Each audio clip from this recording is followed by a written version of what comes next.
J'ai commencé à écrire dans un journal quand j'étais adolescent. Comme tous les adolescents, j'ai vécu des moments pas simples, alors rien de dramatique, hein, pas d'inquiétude, mais on traverse tous des petites crises pendant cette phase de notre vie, et sans que je sache vraiment pourquoi ni comment, je me suis assez naturellement tourné vers l'écriture. C'est quelque chose que j'ai toujours trouvé très thérapeutique, le fait d'écrire. Et donc j'ai commencé à tenir un journal à ce moment-là, de manière assez épisodique, un peu en dilettante. Souvent c'était quand j'avais le sentiment d'en avoir besoin, donc j'écrivais dans mon journal quand j'en ressentais le besoin, mais pas de manière très structurée, pas avec une vraie démarche. Mais c'est quelque chose qui m'a toujours aidé à prendre du recul. Souvent c'était quand j'étais confronté à des décisions un peu difficiles, où je traversais une période où j'étais pas bien, et donc du coup j'avais besoin de prendre du recul, et donc je me tournais assez régulièrement vers la feuille blanche. C'est quelque chose qui m'a suivi pendant tout le début de ma vie d'adulte. Pareil, pas de façon très structurée, pas de manière très régulière, souvent en fonction des besoins et de mes enjeux et de mes états d'esprit, de mon état d'esprit et de mes problèmes du moment. Et il y a quelques années, motivé par un certain nombre de lectures et puis de retours que j'avais pu entendre, lire, voir sur des gens qui tiraient vraiment des bénéfices d'une pratique structurée du journaling, j'ai commencé à le faire aussi, de manière beaucoup plus régulière, récurrente, et depuis 18-24 mois, de manière aussi beaucoup plus structurée. Et les bienfaits que je constatais à l'époque se sont confirmés aujourd'hui, à savoir que ça fait partie de mes pratiques quotidiennes dont je pense j'aurais du mal à me passer aujourd'hui. Donc c'est quelque chose que je fais tous les jours ou presque, en général le soir. Avant d'aller me coucher, j'ai toujours un journal sur ma table de nuit, ce qui rend d'ailleurs ma femme un peu folle, parce que pile au moment où on décide d'aller se coucher, et en général elle n'a qu'une envie, c'est d'éteindre la lumière après une longue journée, en particulier si la soirée était un peu mouvementée avec les enfants, et moi je lui dis « Ah non, attends, 5-10 minutes juste, il faut que j'écrive dans mon journal », donc elle est toujours ravie quand ça arrive, mais très compréhensive, elle me laisse faire. Et donc du coup j'écris dans mon journal tous les soirs, c'est un petit rituel que j'ai mis en place. Le fait de l'avoir associé au coucher aussi, c'est pas mal parce que ça m'aide à tenir cette habitude, parce que voilà, c'est très simple. Quand je vais me coucher, je prends le journal, boum, j'ai 2 pages. J'expliquerai un peu après comment je structure cette pratique aujourd'hui, mais j'ai 2 pages à remplir, ce qui me prend à peu près une dizaine ou une quinzaine de minutes si vraiment j'ai beaucoup de choses à dire. Mais du coup voilà, j'ai réussi à l'ancrer dans mon quotidien, et je trouve que c'est une pratique qui coûte pas grand chose, qui est hyper simple à mettre en œuvre. Il n'y a pas forcément besoin d'avoir de démarche très structurée au départ pour en retirer des bénéfices. Le bénéfice principal que je vois à ça étant le fait de réussir à prendre du recul sur ce qu'on vit et ce qu'on traverse, mais aussi et surtout d'apprendre à mieux se connaître. Le principal bénéfice que j'ai retiré de ma pratique, on va dire, un peu plus régulière et plus structurée du journaling, c'est vraiment d'avoir le sentiment de mieux me comprendre en tant que personne, de comprendre quels sont les déclencheurs qui vont provoquer certaines réactions chez moi. Ça m'aide aussi à comprendre pourquoi et comment je prends certaines décisions dans ma vie aujourd'hui. Ça m'aide à identifier parfois des biais que je peux avoir. Ça m'aide aussi à mieux comprendre mes leviers de motivation, pourquoi j'agis d'une certaine façon dans certains contextes. Donc ça m'aide vraiment à avoir une vision beaucoup plus claire, précise et je l'espère objective de la personne que je suis. Et ça m'aide à comprendre aussi quels sont les leviers ou les déclencheurs qui peuvent, dans certains contextes, provoquer des comportements dont je ne suis pas particulièrement fier, avec lesquels je ne suis pas aligné ou potentiellement que je souhaiterais éliminer. Mais ça n'est possible que si effectivement je prends ce temps pour prendre de la distance par rapport à ce qui m'est arrivé, à ce que j'ai vécu, vraisemblablement dans la journée, l'examiner avec un œil, on va dire, relativement neutre et le plus objectif possible, et le faire dans un contexte qui est décoré. Enfin, je suis dans un moment où la charge émotionnelle est beaucoup moins importante qu'au moment où l'événement que je vais essayer de détricoter a pu se passer. Et donc c'est suffisamment loin de l'événement pour que je puisse avoir un peu de recul et suffisamment près pour que la manière dont je me rappelle les faits, les situations, ce qui s'est dit, par qui, comment, etc., soit suffisamment proche pour que je réécrive pas l'histoire a posteriori. Ça, c'est un point qui est à mon sens assez important, c'est que si on examine les événements à distance, le risque, c'est que l'histoire qu'on se raconte, elle a déjà eu le temps de changer par rapport à ce qui s'est réellement passé. Donc c'est pour ça que j'aime bien le faire tous les jours, le soir, revisiter ma journée, la journée qui vient de se passer pour essayer de voir ce que je peux en tirer, ce que je peux en apprendre et continuer un peu ce travail d'investigation pour essayer de comprendre qui je suis, pourquoi je réagis, comment je le fais et potentiellement lever le voile ou déterrer des petits mécanismes sous-jacents qui me façonnent un peu en tant que personne ou en tout cas qui peuvent m'aider à comprendre pourquoi je fonctionne comme je le fais aujourd'hui. Et ça a été un très bel outil de développement personnel pour moi parce que ça m'a permis de comprendre pas mal de choses. Pour donner des exemples concrets, c'est vraiment important pour moi d'être un bon père, d'essayer en tout cas d'être un bon père. Et dans l'idée que je me fais d'un bon père, il y a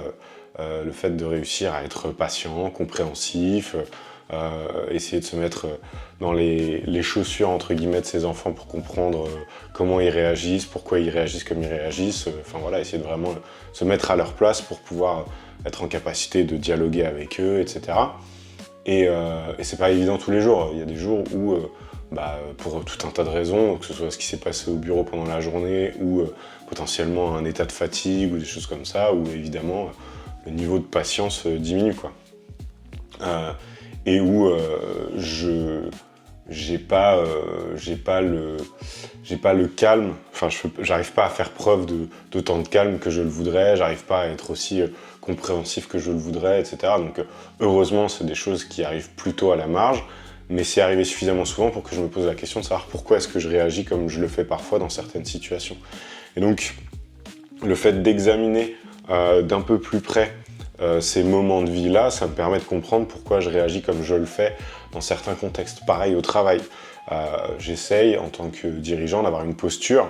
c'est pas toujours évident et c'est quelque chose sur lequel j'ai énormément travaillé parce que c'est quelque chose, j'en étais très très loin il y a encore quelques années, mais j'essaye d'avoir une posture dans laquelle j'essaye d'être relativement calme, d'être assez stoïque, de pas m'énerver gratuitement, de pas bousculer les gens sans raison. Enfin voilà, c'est des choses où pour moi un bon dirigeant c'est quelqu'un qui arrive à garder la tête froide, qui arrive à poser la parole juste, qui arrive à être toujours dans un état d'esprit assez constructif, maintenir le dialogue, être à l'écoute, etc. Parce que mine de rien, le travail d'un dirigeant se résume principalement à résoudre des problèmes. Et donc si j'arrive pas à garder la tête froide quand les problèmes s'amoncellent, le risque c'est que je prenne les mauvaises décisions, et deux, que dans les interactions que je vais avoir avec les membres de mon équipe, ce soit pas très productif, pas très constructif. Il s'avère que j'ai un tempérament qui est plutôt explosif. Je suis plutôt quelqu'un d'assez... je sais pas si je suis sanguin, mais en tout cas, je suis assez... je peux avoir dans certains contextes des réactions un peu épidermiques et donc ça c'est quelque chose sur lequel j'ai beaucoup travaillé parce que c'est ma manière d'être, c'est-à-dire que quand un problème se pose,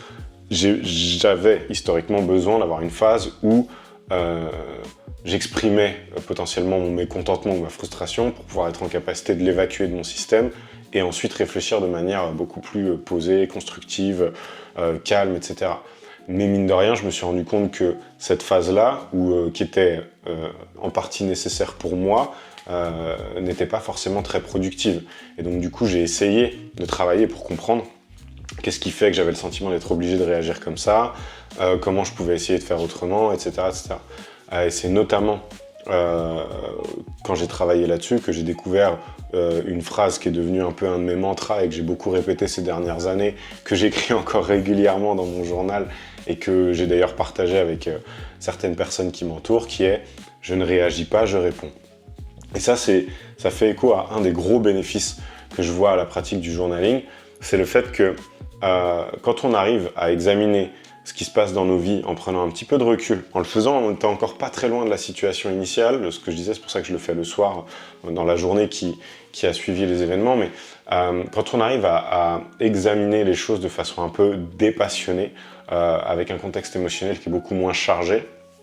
eh bien, on commence à intégrer petit à petit cette pratique qui consiste à identifier l'espace entre le moment où se passe l'événement et le moment où on répond à ce qui s'est passé.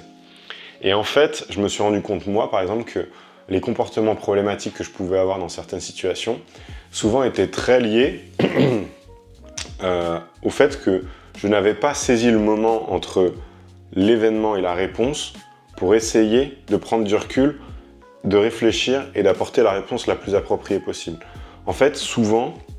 j'ai les comportements délétères, en tout cas que moi j'estime être délétères, quand je réagis plutôt que de répondre. Et donc, ce mantra-là, je ne réagis pas, je réponds, c'est une phrase que je me répète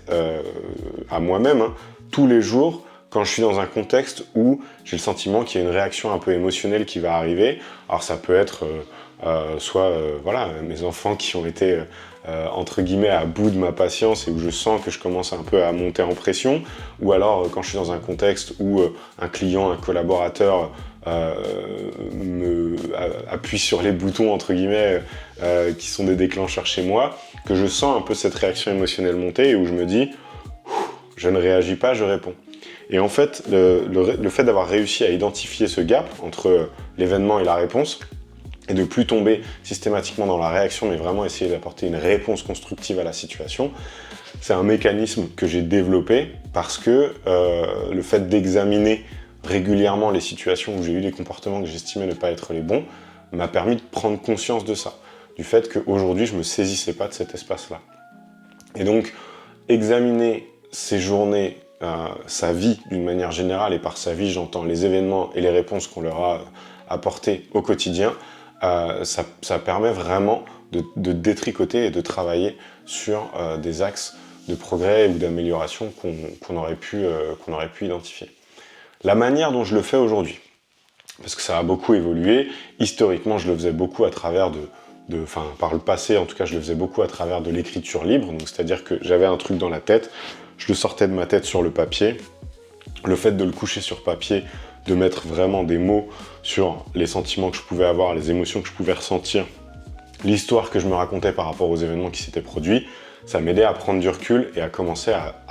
analyser un peu ce qui s'était passé. Aujourd'hui, et parce que c'est devenu une pratique beaucoup plus systématique chez moi, je me suis créé un petit template que j'utilise, qui est toujours le même. C'est-à-dire que tous les soirs, j'ouvre mon journal, j'ai 2 pages, face à face, l'une en face de l'autre. Sur la première page, j'écris des éléments très courts à des questions qui sont toujours les mêmes. Donc ça va être un petit rappel de mes objectifs du moment pour garder toujours en tête où est-ce que je vais. Ensuite, ça va être un apprentissage glané au cours de la journée, donc à travers tout ce que j'ai fait aujourd'hui, les podcasts que j'ai écoutés, les livres que j'ai lus, les échanges que j'ai eus avec des gens au travail, etc. Qu'est-ce que j'ai appris? Quelque chose dont j'ai envie de me souvenir. Ça fait office un petit peu de rappel, d'archive entre guillemets, qui me permet de mettre de côté des pensées ou des apprentissages que j'aurais eu dans la journée. Et ensuite, il y a une chose dont je suis fier, une chose pour laquelle je suis reconnaissante et une chose à laquelle je dois faire attention. La fierté, une chose dont je suis fier parce que ça me permet de clôturer ma journée en me disant même si la journée s'est pas passée comme prévu, même si j'ai eu plein de problèmes, je peux au moins être fier de ça. Pareil pour la gratitude. C'est 2 pratiques que j'essaye d'ancrer dans mon quotidien parce que c'est des trucs avec lesquels j'ai eu beaucoup de mal par le passé. Donc le fait de me le répéter tous les jours, ça m'aide du coup à entretenir ces sentiments de fierté et de gratitude de manière intentionnelle. Le point de vigilance, c'est notamment pour garder toujours dans un coin de la tête les trucs sur lesquels il faut que je continue à travailler. Donc ça peut être soit des habitudes que j'ai pas encore réussi à ancrer dans mon quotidien, soit ça va être des comportements que j'ai eus sur lesquels j'ai vraiment envie de continuer à être vigilant et à essayer de travailler. Donc ça me sert aussi de rappel de ce côté-là. Et la deuxième page, donc ça c'est la première page, et la deuxième page, c'est une page d'écriture libre. Je me force à faire en sorte de faire tenir les sujets qui me préoccupent sur une page, l'idée étant vraiment d'être le plus synthétique, mais surtout de sortir de mon système des choses qui me travaillent ou auxquelles je réfléchis. Et la question, c'est qu'est-ce qui te préoccupe aujourd'hui? Et donc du coup, ça va être soit des choses en lien avec ma vie privée, soit des choses en lien avec le travail, mais voilà, de manière assez concise et assez synthétique, en une page, essayer de résumer un peu ce qui me préoccupe, pourquoi, Et puis des fois aussi essayer de commencer à réfléchir à des solutions. Qu'est-ce que je peux faire pour résoudre ces sujets-là qui me préoccupent? Donc voilà, ça fait, je dirais, quasiment 2 ans, pas loin de 2 ans, que j'ai réussi à ancrer cette pratique quotidienne dans ma vie. J'en retire énormément de bénéfices, notamment ceux que j'ai évoqués juste avant, mais la liste est non exhaustive et il y a plein de gens qui ont adopté une forme de pratique de journaling quotidienne et qui disent en avoir retiré beaucoup de choses. Il y a plein de manières de le faire. La méthode que je t'ai présentée, là, les 2 pages, l'avantage que je trouve à cette méthode, c'est qu'elle est structurée, très rapide, mais pour autant, elle permet d'aller cocher des cases qui me semblent être importantes pour voilà, le développement personnel, le bien-être émotionnel, etc. Mais en tapant sur internet, tu trouveras plein de méthodes qui te parleront peut-être plus, et je t'encourage vivement à toujours avoir un petit carnet avec toi dans lequel tu vas pouvoir noter tes pensées et essayer de prendre du recul sur tout ce qui peut t'arriver au quotidien. Voilà, j'espère que cette vidéo t'aura été utile. Si tu testes le journaling, et je t'encourage à le faire pendant 1 semaine, 2 semaines, 3 semaines, en plus là on arrive sur les fêtes de fin d'année, la période s'y prête, en général on est un peu moins sollicité. N'hésite surtout pas à me dire ce que tu en as retiré, et puis je te dis à la semaine prochaine. Ciao!